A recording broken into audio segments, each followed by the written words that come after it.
La situation des droits de l'homme au Burundi aujourd'hui se présente bien si vous regardez le contexte africain et le contexte régional et sous-régional, malgré les rapports de la commission d'enquête dirigée par M.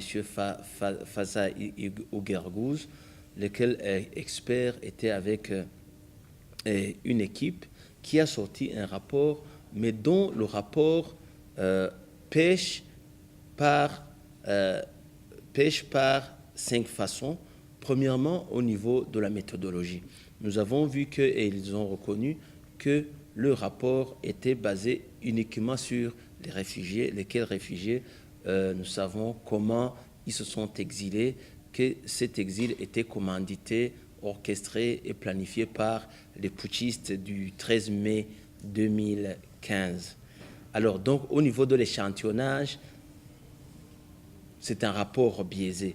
Deuxièmement, au niveau du mensonge, cette équipe, elle a, ce que je peux dire, elle a inversé l'infraction. C'est-à-dire que la victime est devenue le bourreau.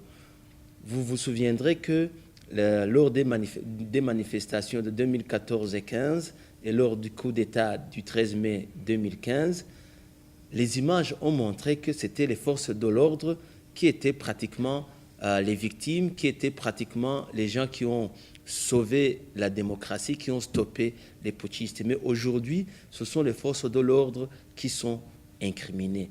Donc, ce rapport-là, il est mensonger. Deuxièmement, le rapport a voulu remettre en selle la Cour pénale internationale qui a été rejetée par le Burundi. Le Burundi s'est retiré de la Cour pénale, qui ne pourra plus faire aucune enquête depuis le 27 octobre. Alors, on voit que cette commission voulait plutôt ramener cette Cour, ramener le Burundi dans le giron européen des puissances dominatrices, parce que la CPI a toujours été un instrument de domination des anciennes métropoles